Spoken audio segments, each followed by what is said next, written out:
1 Pedro, capítulo 2. Eu farei a leitura a partir do versículo 1 até o versículo 10. E a mensagem será dos versículos 9 e 10. 1 Pedro, capítulo 2, de 1 a 10 a leitura. E a nossa mensagem nos versículos 9 e 10. Essa é a palavra da salvação. Despojando-vos, portanto, de toda maldade e dolo, de hipocrisias e invejas, e de toda sorte de maledicências, desejai ardentemente, como crianças recém-nascidas, o genuíno leite espiritual, para que por ele vos seja dado crescimento para a salvação, se é que já tendes a experiência de que o Senhor é bondoso. Chegando-vos para ele, a pedra que vive, rejeitada sim pelos homens, mas para com Deus eleita e preciosa. Também vós mesmos, como pedras que vivem, sois edificados casa espiritual, para seres sacerdócio santo, a fim de oferecer sacrifícios espirituais agradáveis a Deus, por intermédio de Jesus Cristo.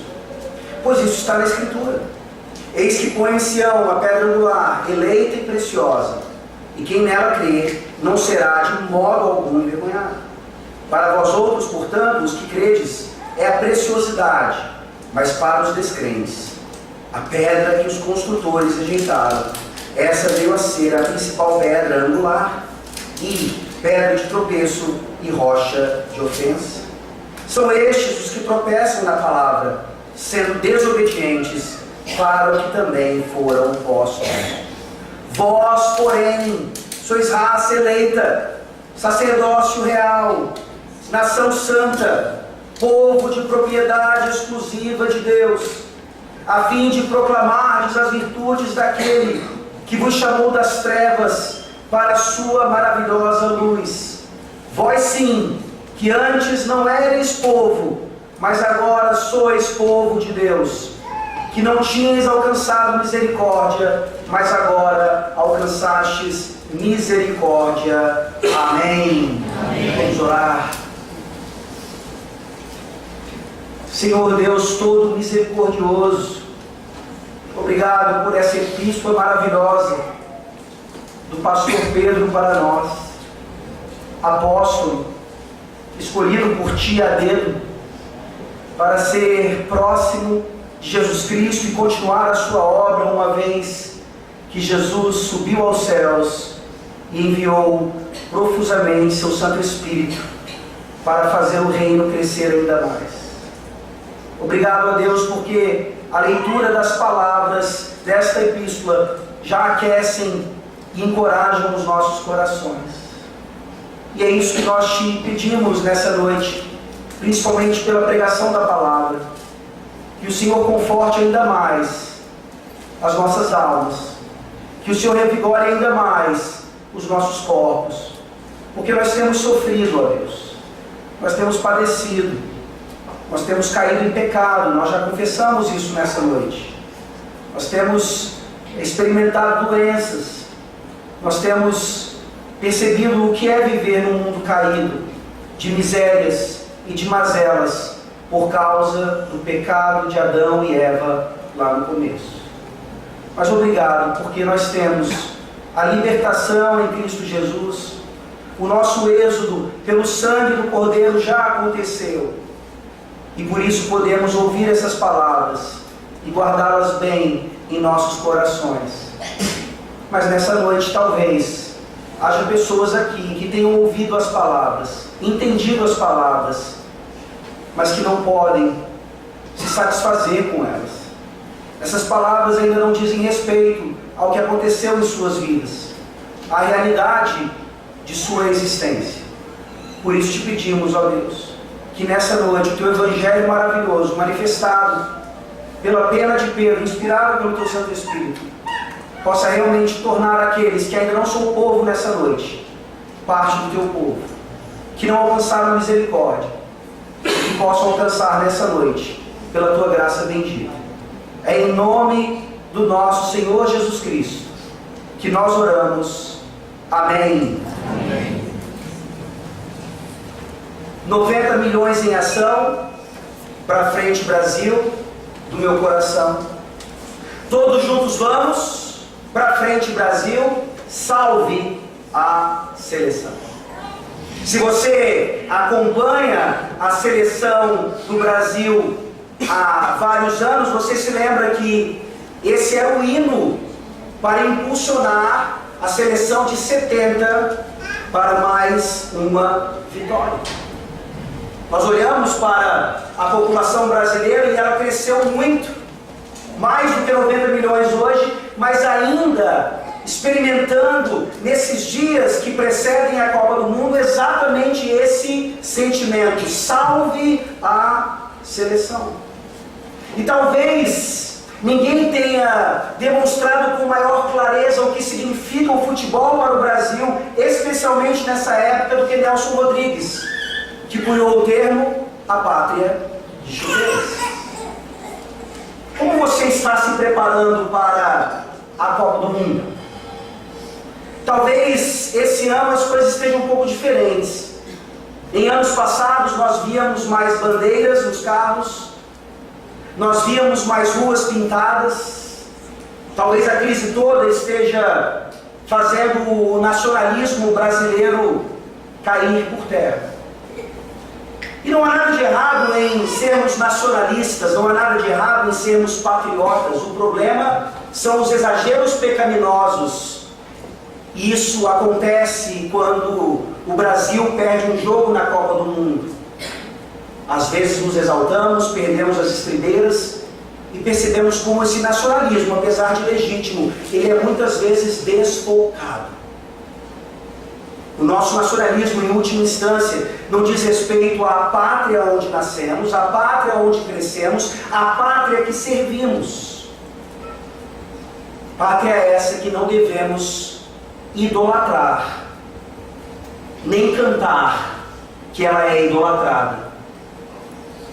Nós estamos diante de um texto que nos fala a respeito de um nacionalismo genuíno, de um nacionalismo que sem dúvida alguma sobrepuja qualquer outro nacionalismo, por mais legítimo que ele seja. E eu queria demonstrar para vocês, por um detalhe específico, o quanto nós ainda deixamos com que o nacionalismo desta vida, desta era, como esse nacionalismo pode sobrepujar o nacionalismo que realmente importa.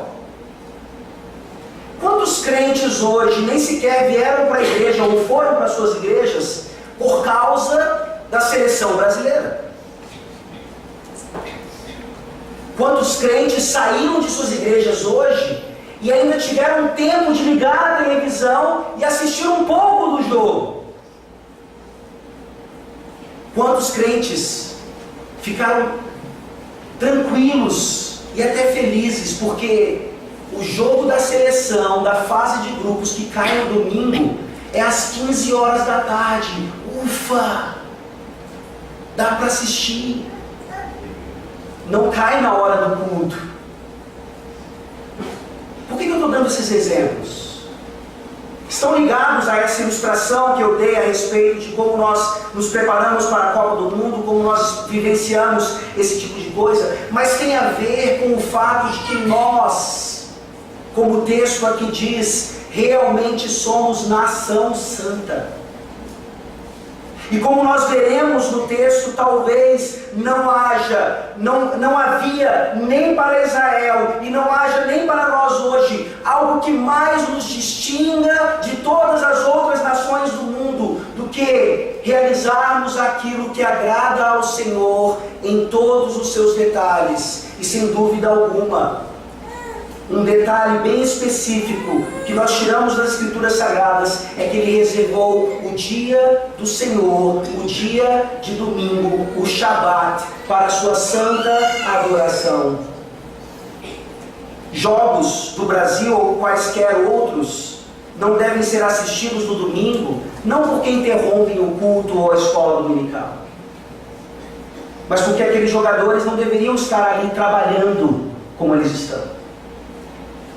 Eles deveriam estar descansando no Senhor, principalmente os atletas de Cristo. Esse é um mero detalhe, meus irmãos, a respeito de como então nós temos um privilégio maravilhoso de sermos nação santa e experimentarmos um nacionalismo que realmente faz sentido e faz diferença nessa vida e na vida por vir. E isso de modo algum nos impede de sermos brasileiros com orgulho, mas coloca no verdadeiro foco aquilo que nós devemos ser nessa nação que jaz em trevas. Pedro aqui continua no seu contexto, chamando ao encorajamento aqueles que foram descritos por ele como peregrinos, como aqueles que estavam na dispersão, na diáspora. Pedro está usando linguagem de Israel para falar agora do povo de Deus da nova aliança. Nós temos visto que as pontes não são por acaso, elas não acontecem sem querer. Pedro está de propósito mostrando àquele povo naquela época e a nós hoje que nós somos o Israel de Deus. Nós somos o seu povo.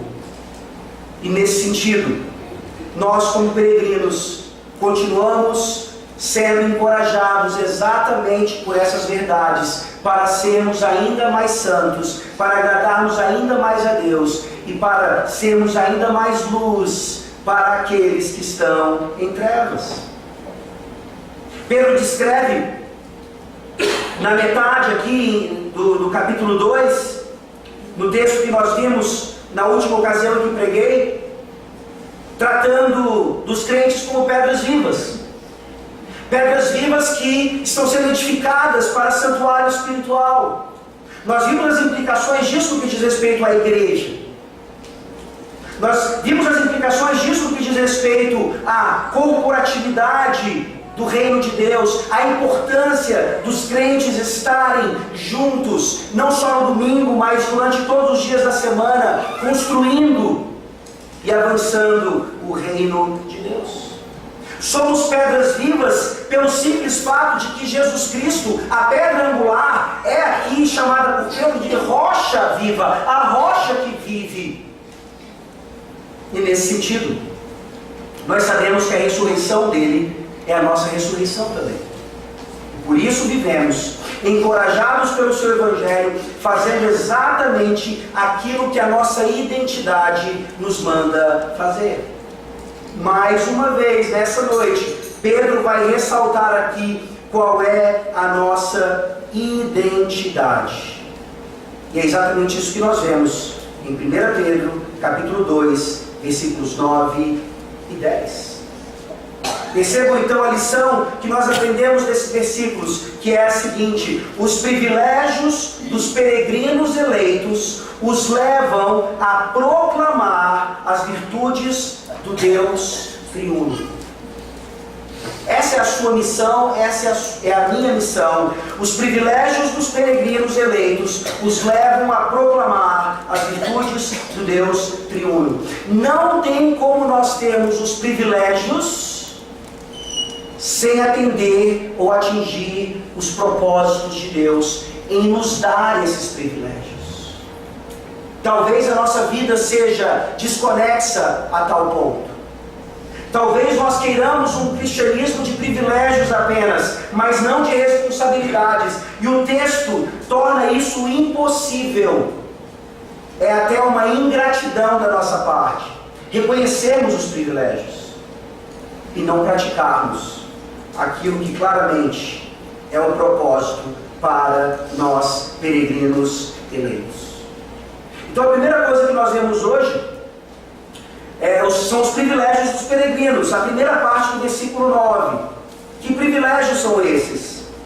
Ouçam mais uma vez e exultem nessas características maravilhosas que pertencem a mim e a você. 1 Pedro 2, início do versículo 9.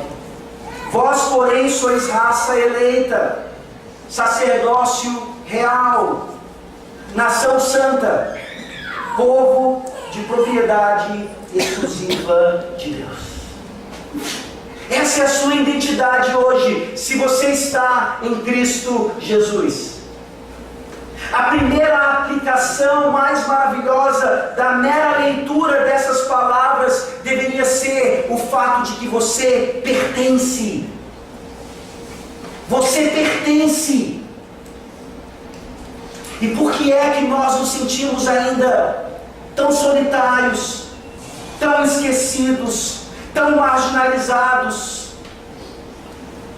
O texto deixa claro que por meio da salvação de Jesus Cristo, Ele não garante para nós apenas a vida eterna, Ele já garante bênçãos fantásticas aqui, e a principal delas talvez seja exatamente essa: nós éramos de fora, nós estávamos esquecidos e marginalizados, agora nós estamos dentro. Isso aquece o seu coração. Talvez a igreja não lhe receba tão bem. Talvez a igreja não seja como o próprio Deus queira que ela seja. Mas Deus é. Ele não despreza aqueles a quem Ele chamou para o aprisco. E se você pertence, então, é o seu dever agir como aqueles que vão agora fazer outros pertencerem também. Isso é maravilhoso. Ser igreja. A ideia de que não apenas pertencemos, mas fazemos outros pertencerem também. Essa é a casa de Deus, e aqui nós damos as boas-vindas a todos os que estão fora, e por causa do sangue de Jesus, são trazidos para dentro também. Privilégios fantásticos. Mas por que Pedro está usando aqui claramente privilégios que eram restritos ao povo de Deus na antiga aliança?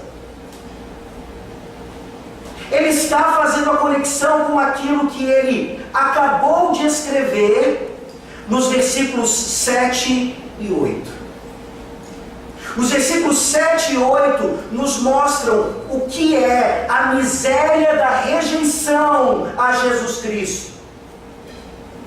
O versículo 8 diz no finalzinho: são estes os que tropeçam na palavra, sendo desobedientes para o que também foram postos ou determinados, como nós vimos a melhor tradução. De quem é que Pedro está falando aqui? Pedro está falando do povo de Deus, que rejeitou o Messias de Deus. Eles aguardavam ansiosamente pelo seu libertador, e quando ele chegou, ao invés de ser pedra edificante, foi pedra de tropeço. E existem inúmeras parábolas falando sobre isso, mas gostaria de me focar em uma, por favor. Mateus 21. Essa parábola nos ajuda a entender o pensamento de Pedro ao escrever aquelas coisas. Mateus 21.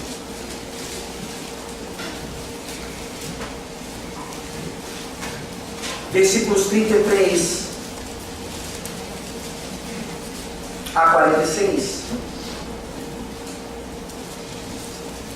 É o próprio Senhor Jesus Cristo, o Messias prometido, ensinando essa realidade.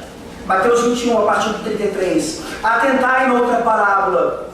Havia um homem, dono de casa, que plantou uma vinha, cercou-a de uma sebe, construiu nela um lagar, edificou-lhe uma torre e arrendou-a a uns lavradores. Depois se ausentou do país. Ao tempo da colheita, enviou seus servos aos lavradores para receber os frutos que lhe tocavam.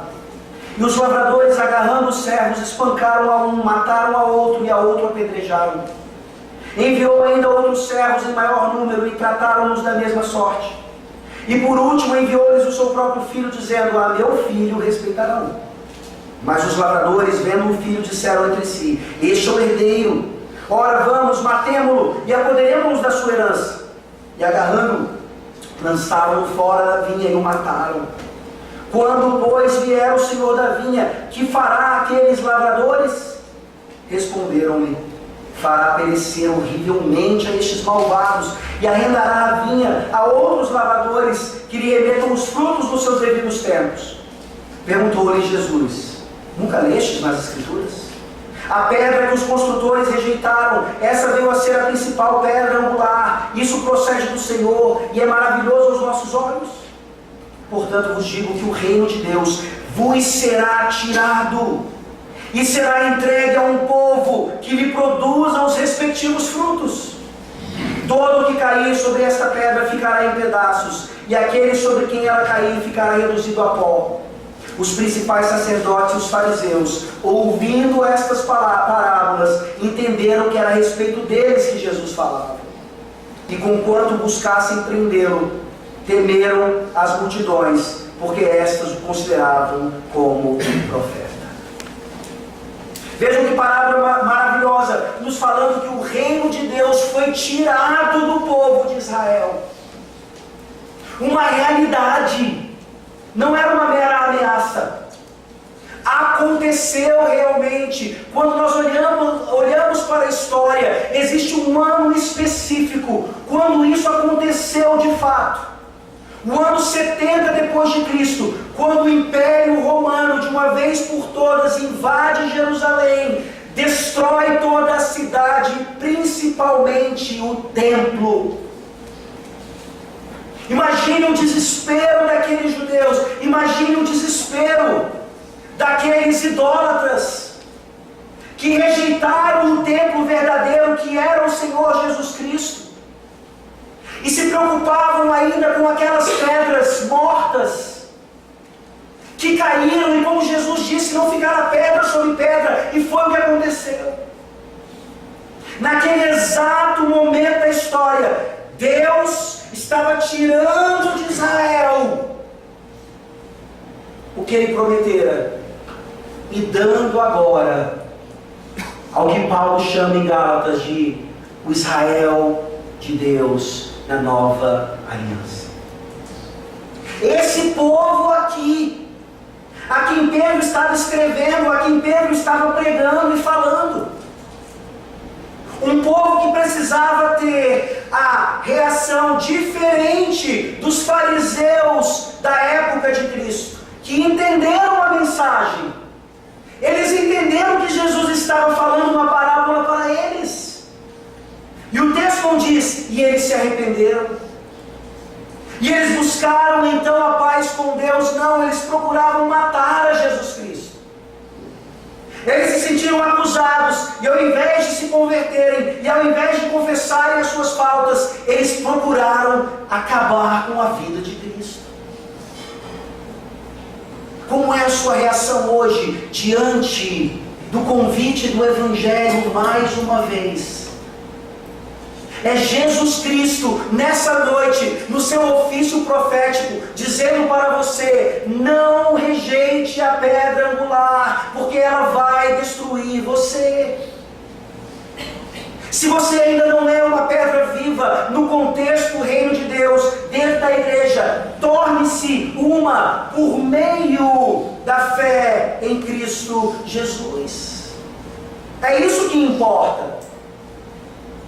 É esse o nacionalismo genuíno que sobrepuja qualquer outro. É esse o pertencimento maior que cada alma humana necessita em qualquer lugar do mundo, em qualquer cultura. Se Israel rejeitou, Paulo lembra bem em Romanos, de 9 a 11, principalmente no capítulo 11, ele fala: se Israel foi tirada, se Israel foi rejeitada, e tal, alguns depois serão reenxertados, cuidado para que vocês também não venham a ser tirados da árvore. Jesus disse: sem mim nada podeis fazer. E aqui a nossa identidade nos é lembrada por essas características maravilhosas. A parábola é claríssima, mas mais claro ainda são os textos de onde Pedro tira essas características. Por favor, abra sua Bíblia em Êxodo capítulo 19. Nós estamos estudando Êxodo pelas manhãs e nós chegaremos já nesse capítulo. Um capítulo maravilhoso. Deus está estabelecendo um pacto com o povo. No capítulo 20, vocês sabem, as 2 tábuas da lei são dadas ao povo que agora era uma nação, que agora precisava de uma constituição. Eles habitariam na terra prometida. Eles não poderiam seguir as leis daqueles povos pagãos. Êxodo capítulo 19, versículos 5 e 6. Olha a mensagem para Israel no Antigo Testamento. Agora, pois, se diligentemente ouvirdes a minha voz e guardardes a minha aliança, então sereis a minha propriedade peculiar dentre todos os povos, porque toda a terra é minha. Vós me sereis reino de sacerdotes e nação santa. São estas as palavras que falarás aos filhos de Israel. Eu quero lembrar a vocês que Deus aqui fez essas promessas exatamente àquele povo de quem Ele tirou a consumação das promessas. Eles rejeitaram, eles não seguiram, eles não ouviram a voz de Deus e guardaram a aliança. E é a mesma mensagem lá como é hoje.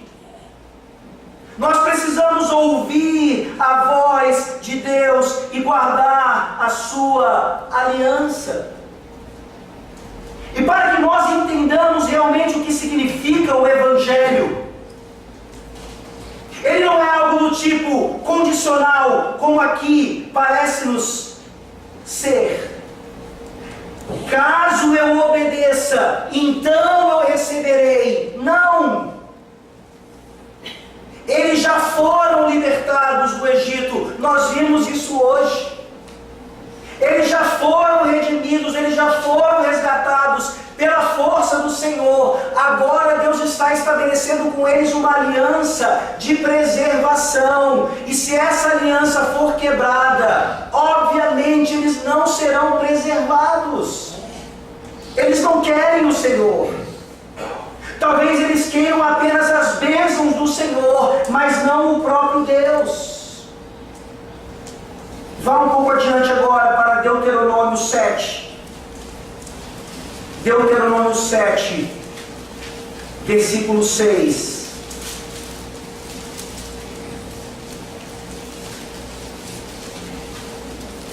Deus deixa isso claro. Já na antiga aliança. Deuteronômio 7, versículo 6. Porque tu és povo santo ao Senhor teu Deus. O Senhor teu Deus te escolheu para que lhe fosses o seu próprio povo, de todos os povos que há sobre a terra. Todas as palavras que Pedro está escrevendo aqui não foram inventadas da sua cabeça. Ele está apenas citando aqueles textos todos que ensinavam, principalmente Deuteronômio 7, que a eleição do povo era incondicional. Eles não eram o povo mais forte da época, mais rico. Eles foram escolhidos simplesmente porque Deus resolveu depositar o seu amor eterno, a sua misericórdia sobre eles. Isso não seria suficiente para eles responderem apenas em gratidão. Isso não seria suficiente para eles desejarem servir ao Senhor com integridade de coração. Ora, você conhece a história do povo de Israel. E Paulo deixa claro em Coríntios que parte da razão pela qual o Antigo Testamento foi escrito é para que eu e você, hoje na nova aliança, como Israel de Deus, aprendêssemos com os erros dos nossos pais. Será que não é suficiente o Evangelho que nós ouvimos aqui? Fomos salvos pela graça, continuamos sendo preservados pela graça. Será que não seria suficiente também para vivermos vidas de santidade e de dedicação e de consagração ao Senhor? Claro que sim. Mas por que nós não experimentamos isso mais e mais? Porque quando nós olhamos para um texto que fala sobre a nossa identidade, não parece que a identidade bate tanto com a experiência de vida. Parece que nós somos uma contradição ambulante em relação a isso aqui. Mas tenham um bom ânimo nessa noite, porque isso aqui realmente nos identifica. Por isso a sua esperança nessa noite é de rogar ao Espírito Santo e entender que Ele pode fazer com que você seja mais próximo disso que o define. O que o define não é a sua profissão, o que o define não é o seu status na sociedade, o que o define não é nem sequer algum cargo ou posição que você tenha dentro da igreja. O que o define são essas palavras aqui. E mais uma vez eu insisto no sentimento de pertencer ao povo de Deus por mera graça. Que privilégios são esses então? Que privilégios são esses que eram dos judeus e agora passam a ser dos gentios também? Vamos deixar claro que esses privilégios ainda pertencem aos judeus eleitos. E tudo isso diz respeito à eleição e não a sangue, ou sangue que corre nas veias pela família. Israel não pertence a Deus, ou não pertencia ao Senhor, e nem foi salvo ou preservado por Ele, por causa do sangue de Abraão, ou do sangue semita, ou daquilo que foi materialmente e organicamente passado de geração em geração. A circuncisão não era meramente externa, ela era do coração. E isso continua acontecendo hoje. Portanto, para nós gentios, somos tão raça eleita quanto os judeus eleitos. E essa doutrina da eleição é maravilhosa, porque quando aqui Pedro usa a noção de raça ou etnia, nós nos lembramos que existe apenas uma raça, apenas uma manifestação do ser humano.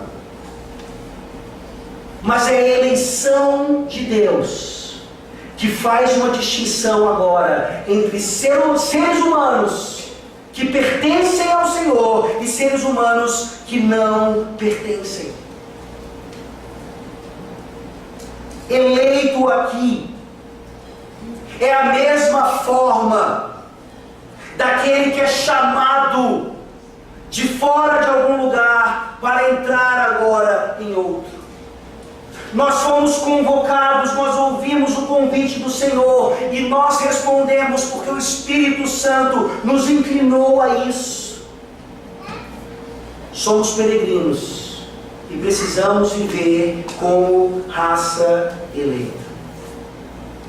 O próximo ponto, a próxima característica, nos ajuda a entender então que essa eleição de modo algum nos torna superiores a outros seres humanos, a ponto de desprezarmos, a ponto de nos sentirmos como pessoas que, por alguma razão, são objeto do amor de Deus enquanto eles não podem ser.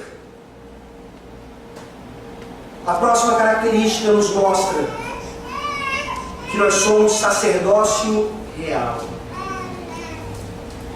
Dois ofícios representados aqui que se equilibram. Se nós não entendermos adequadamente a doutrina da eleição, o que significa ser raça eleita, nós podemos atingir um extremo completamente antibíblico, que isola a igreja do mundo, que não torna a igreja uma instituição divina que saiba alcançar perdidos, mas tenta se proteger apenas do mundo. O que é o sacerdócio real? São governadores, são conquistadores que saem pelo mundo para realizar o mandato cultural, o domínio de toda a terra, sendo ao mesmo tempo intercessores. Isso é maravilhoso. O equilíbrio está exatamente aí. Se fôssemos apenas governadores ou conquistadores, faríamos isso com a força do braço, dominando e não tendo misericórdia, e acabando com todos os inimigos, sem dar a eles a oportunidade de se ajuntarem a nós. Nós ampliamos o reino de Deus, nós cravamos as bandeiras do Evangelho em todos os lugares onde Deus nos levar, não como imperialistas, mas como aqueles que são capazes, inclusive, de morrer para que o inimigo tenha vida. Aqueles que são capazes de realmente entender o que significa a intercessão por almas perdidas. O sacerdócio real significa que, ao mesmo tempo que oramos, ao mesmo tempo que intercedemos, nós apresentamos o poder do Evangelho para todo aquele que crê. E aí nós entendemos completamente como funciona isso. Aqueles que fazem parte da raça eleita ouvirão o Evangelho e serão raça eleita. E se tornarão agora sacerdócio real, e juntos continuaremos conquistando o mundo e intercedendo por aqueles que ainda não fazem parte. A próxima característica, nação santa, nos mostra exatamente essa ideia de nacionalismo. E talvez não tenha um povo que sirva de exemplo negativo maior do que o próprio povo judeu. Como é que eles tratavam os samaritanos? Como é que eles tratavam os gentios? Eram cães. Eles não entenderam realmente a proposta que Deus tinha desde o Antigo Testamento, que era para que eles fossem luz para os gentios, que eles fossem uma nação que realmente atraísse todos os povos até Ele, não apenas Ruth e outros, mas todos. Mas porque eles foram se perdendo, eles foram perdendo a noção da graça do Senhor, a noção da eleição pela graça, do sacerdócio real. Eles se tornaram não uma nação santa, eles se tornaram uma nação idólatra. Logo depois que eles adentraram a terra prometida com Josué e Caleb, nós vemos o povo descambando. O período de Juízes começa, e todos faziam o que bem entendiam, porque não havia quem os liderasse, quem reinasse sobre eles. E aí vem o período dos reis, e parece que isso vai ser resolvido, mas não, nós temos mais reis maus do que bons, reis terríveis,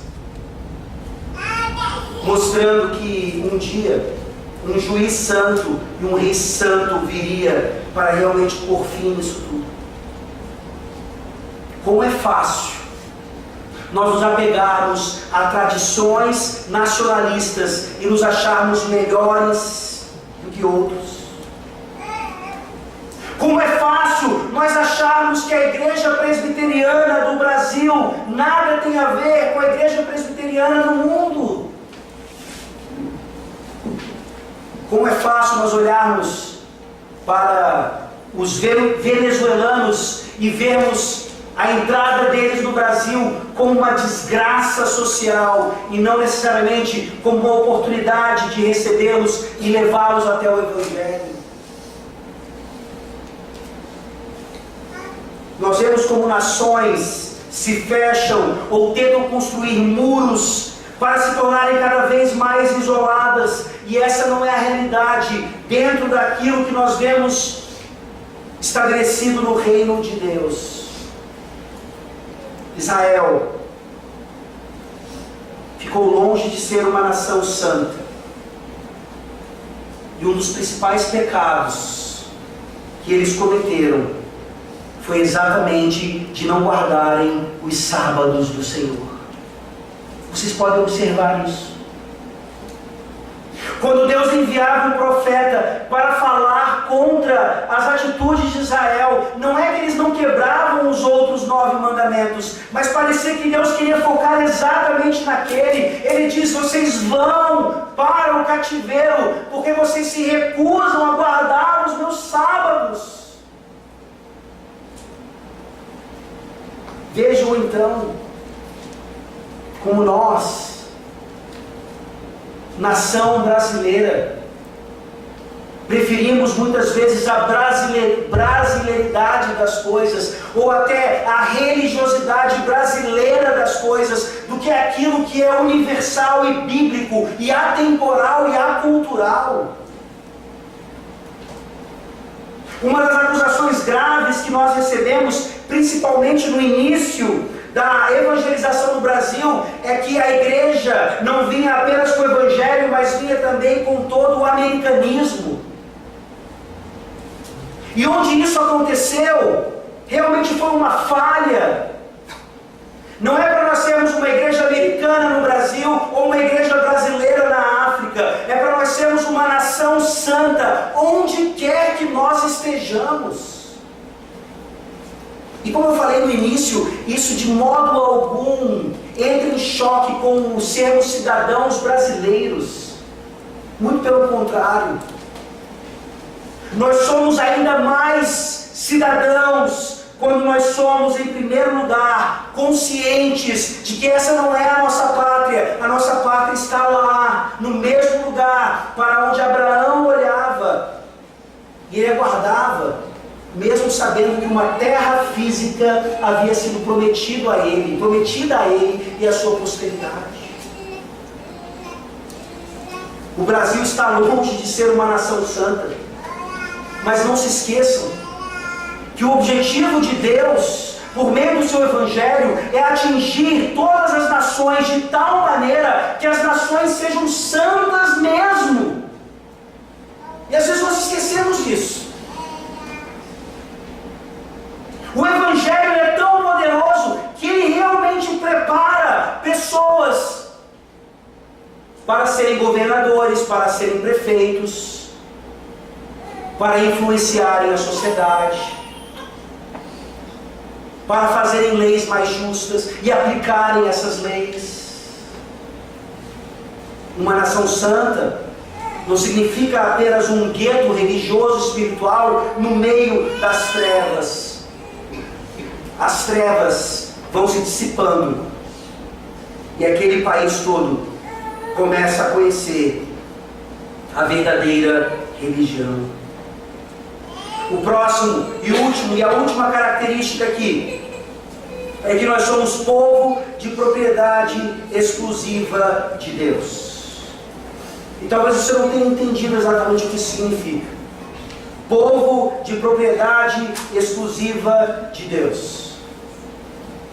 Isso muda tudo em relação às nossas atitudes para com Deus. É como se nós não tivéssemos escolha mesmo. Nós devemos fazer apenas aquilo que o nosso mestre manda, porque porque essa é a realidade. Povo de propriedade exclusiva de alguém é porque aquele alguém comprou esse povo. E nós somos comprados por preço.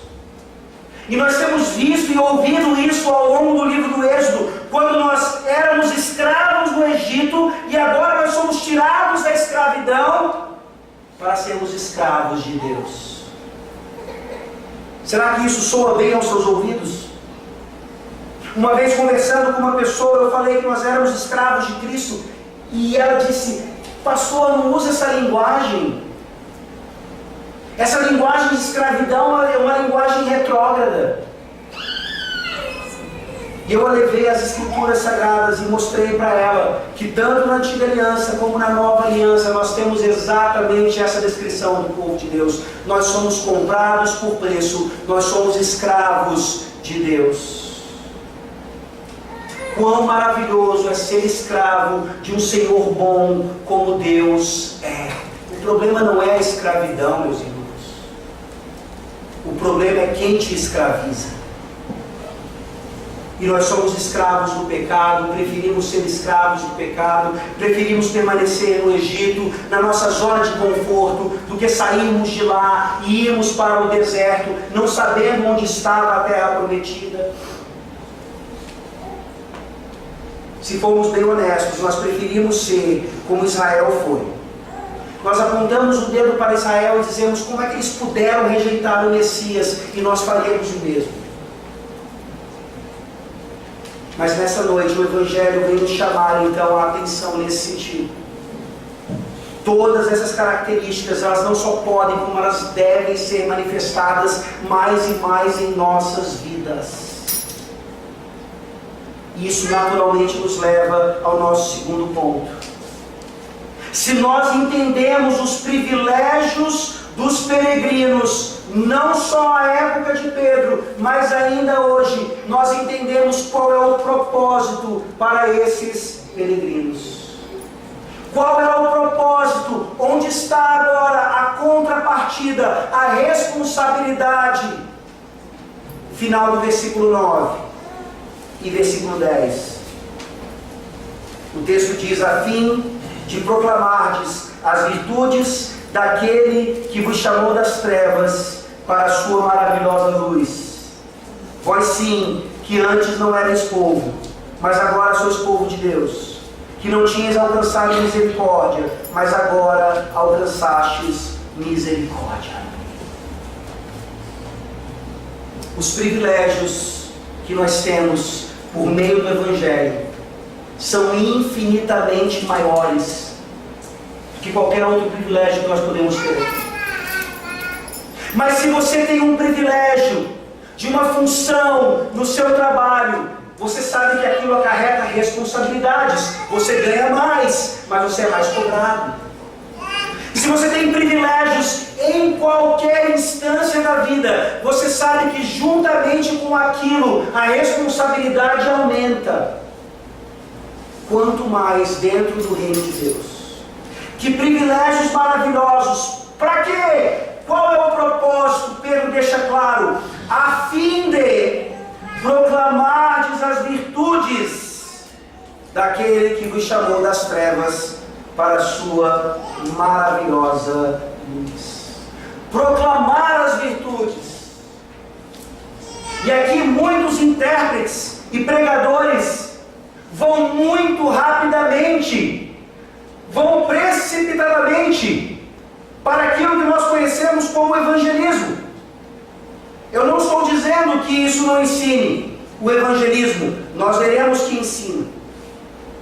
Mas a proclamação das virtudes do Deus triuno acontece primordialmente, principalmente no culto a Ele. E é por isso que nós estamos aqui. E é por isso que nós oferecemos sacrifícios de louvor.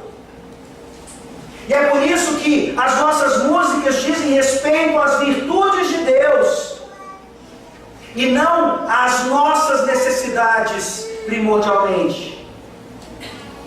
É por isso que aqui nós cantaremos salmos e cânticos que obviamente engrandecem a Deus, exaltam ao Senhor e aos seus atributos e nos colocam em nosso devido lugar.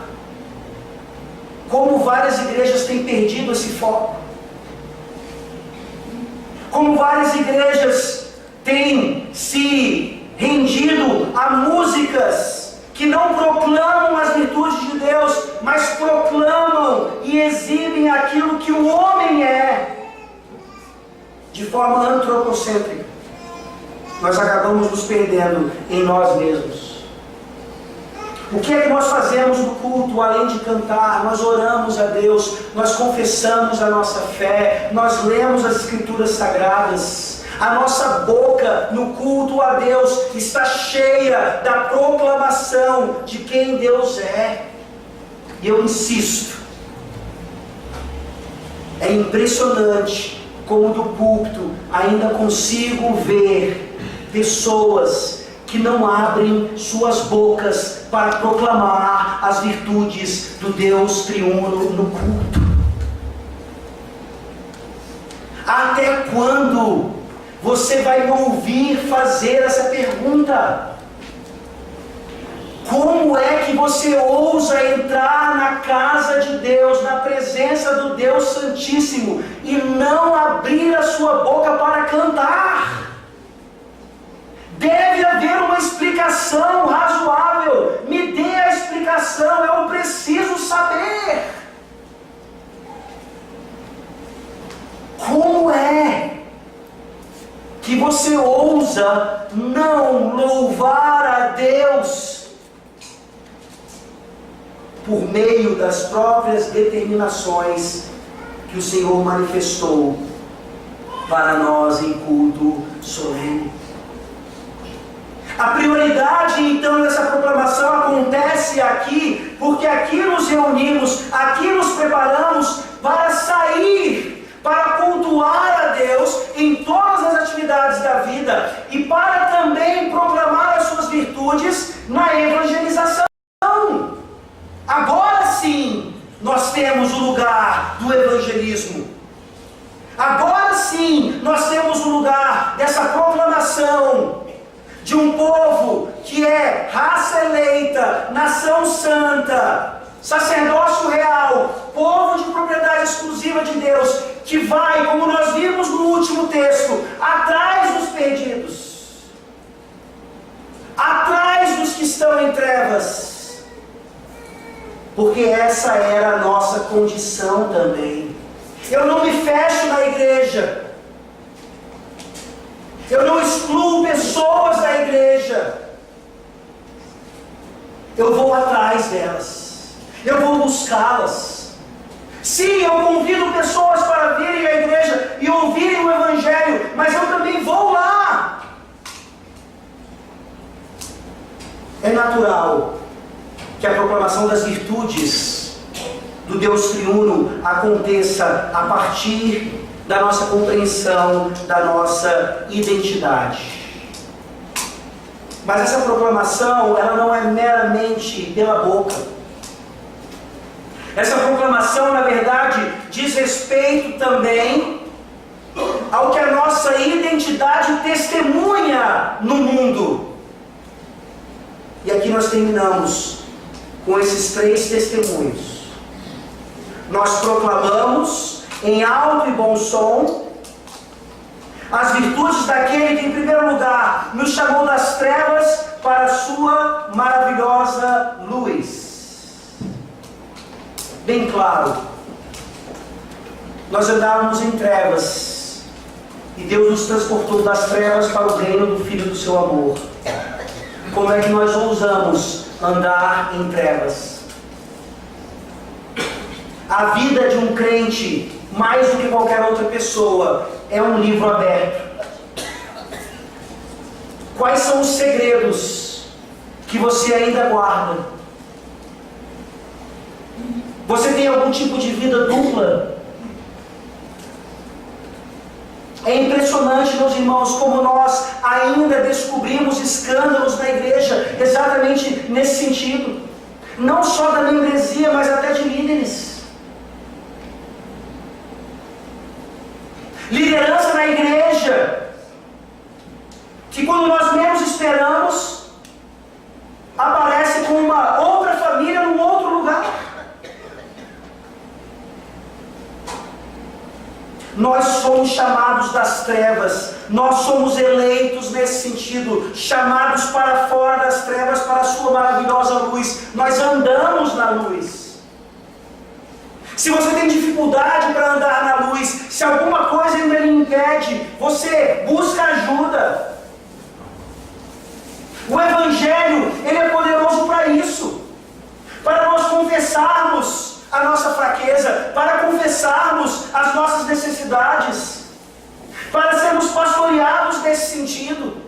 Podemos confiar tanto em nossos presbíteros, de poder chegar para eles e dizer: eu não estou andando na luz nessa área, me ajuda. A igreja não é um lugar onde nós escondemos os nossos pecados. A igreja é um lugar onde a luz brilha e dissipa as trevas. E nós somos da luz. Porque antes, a segunda agora manifestação desse testemunho, antes não éramos povo, mas agora somos povo de Deus. Você sabe de onde Pedro está tirando essa declaração?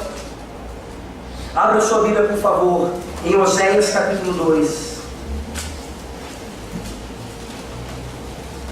Oséias, o primeiro dos profetas menores.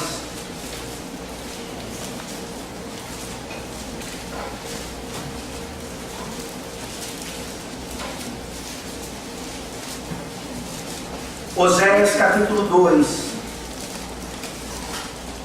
Oséias, assim como os outros profetas, tanto do norte como do sul, foram levantados para proclamar a justiça de Deus. A mensagem deles era duríssima, a mensagem deles era direta.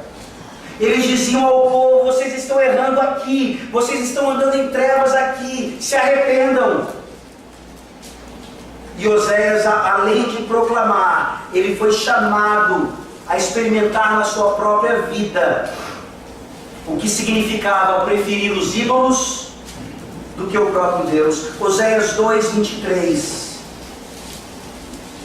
Semearei Israel para mim na terra e compadecer-me-ei da desfavorecida, e a não meu povo direi: tu és meu povo. Ele dirá: tu és o meu Deus. Depois você leia o início de Oséias com calma e você vai ver que o contexto é exatamente esse. Oséias teve filhos e Deus mandou colocar o nome do filho de um deles: não meu povo. Olha a mensagem. Deus estava dizendo para o seu povo, o povo da aliança: vocês não são meu povo. Vocês preferem andar nas trevas, vocês preferem os baalins, vocês preferem as prostitutas culticas, do que andar na minha santa lei.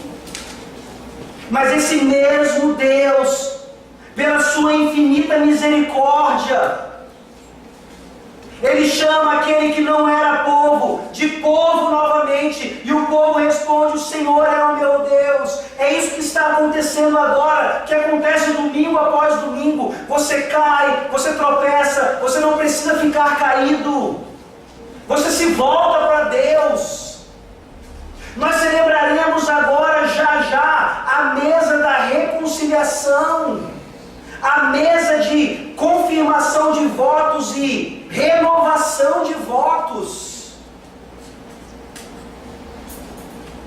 Você entende o seu privilégio e agora o seu testemunho de sair por aí sendo povo de Deus? Não, eu não posso fazer isso porque a religião não me permite, minha religião não me permite. Não, eu não posso fazer isso porque eu sou povo de Deus. Eu não posso fazer tal coisa porque eu sou povo de Deus. não éramos povo, e agora somos, e devemos andar como tais. E finalmente, meus irmãos, o terceiro testemunho: não tínhamos alcançado misericórdia, mas agora alcançamos misericórdia. E se tem uma coisa que aqueles que andam na luz, que aqueles que são povo de Deus, devem manifestar frequentemente em suas vidas, é a misericórdia do Senhor.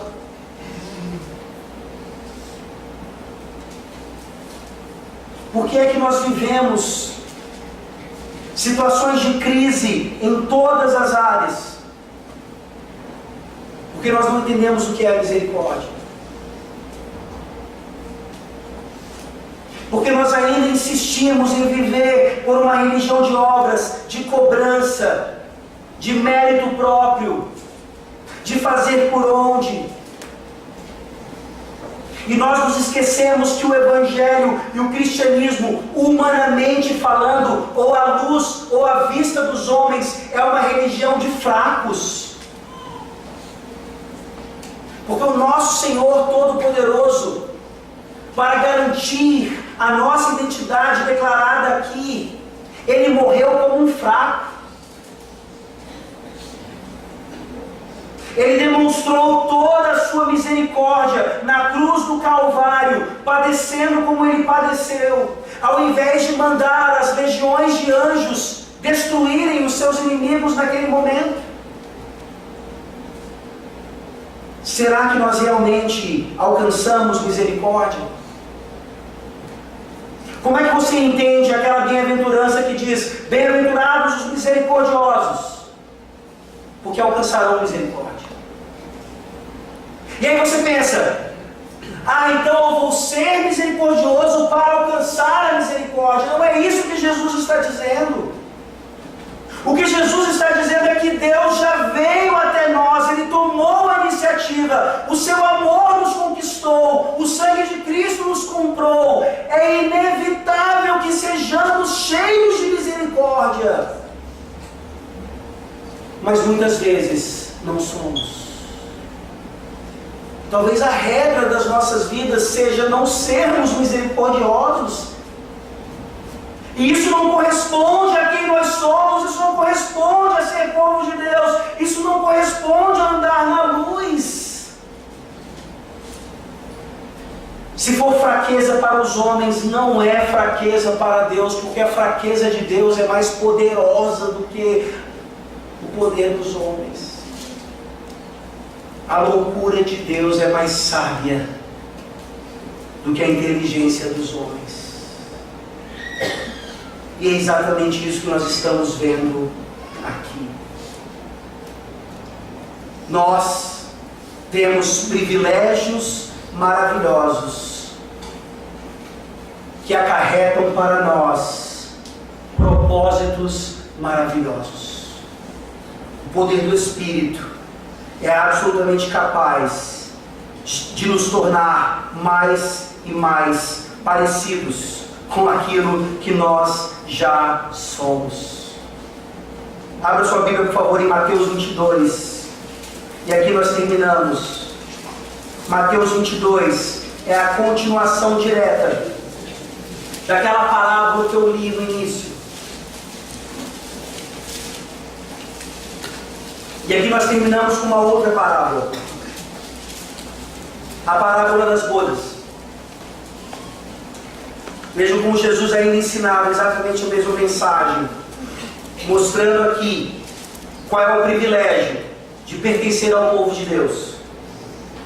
Mateus 22, a partir do versículo 1. De novo entrou Jesus a falar por parábolas, dizendo-lhes: o reino dos céus é semelhante a um rei que celebrou as bodas de seu filho. Então enviou os seus servos a chamar os convidados para as bodas, mas estes não quiseram vir. Enviou ainda outros servos com esta ordem: dizei aos convidados: eis que já preparei o meu banquete, os meus bois e cevados já foram abatidos, e tudo está pronto, vinde para as bodas. Eles, porém, não se importaram e se foram, um para o seu campo, outro para o seu negócio. E os outros, agarrando os servos, os maltrataram e mataram.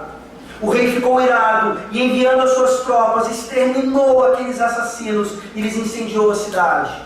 Então disse aos seus servos: está pronta a festa, mas os convidados não eram dignos. Ide, pois, para as encruzilhadas dos caminhos e convidai para as bodas quantos encontrardes. E saindo aqueles servos pelas estradas, reuniram todos os que encontraram, maus e bons, e a sala do banquete ficou repleta de convidados.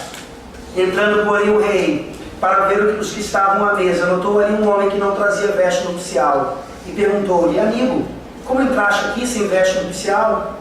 E ele emudeceu. Então ordenou o rei aos serventes: amarrai-o de pés e mãos e lançai-o para fora nas trevas, ali haverá choro e ranger de dentes, porque muitos são chamados, mas poucos escolhidos. Vocês são raça eleita, reino de sacerdotes, nação santa, povo de propriedade exclusiva de Deus.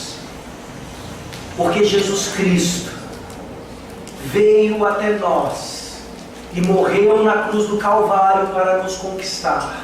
Nessa noite, o dono do casamento está convidando: venha, venha, venha, faça parte desse reino, pertença a esse povo. Como é que você vai sair daqui sem responder positivamente a esse convite maravilhoso?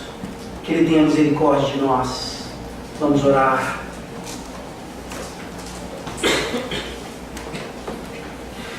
Ó Deus, obrigado pela sabedoria de Pedro, que de uma forma tão resumida nos traz as realidades maravilhosas acerca de quem nós somos. E não somos assim porque conquistamos isso, não somos assim porque nos esforçamos para isso, somos assim por causa exclusivamente da obra de Cristo em nosso lugar. Ó Deus, nos ajuda a andar na luz, nos ajuda a entendermos o que significa ser o Teu povo, nos ajuda a sermos misericordiosos.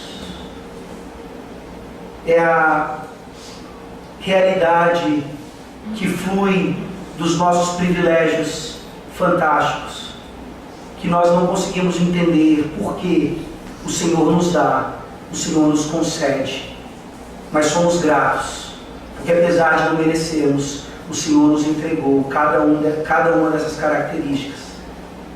Ó Deus, que nessa noite pessoas possam responder positivamente ao convite e fazerem parte do corpo de Cristo e se tornarem privilegiados por expandir o reino de Deus por todos os lugares onde eles passaram. Em nome de Jesus é que nós oramos. Amém.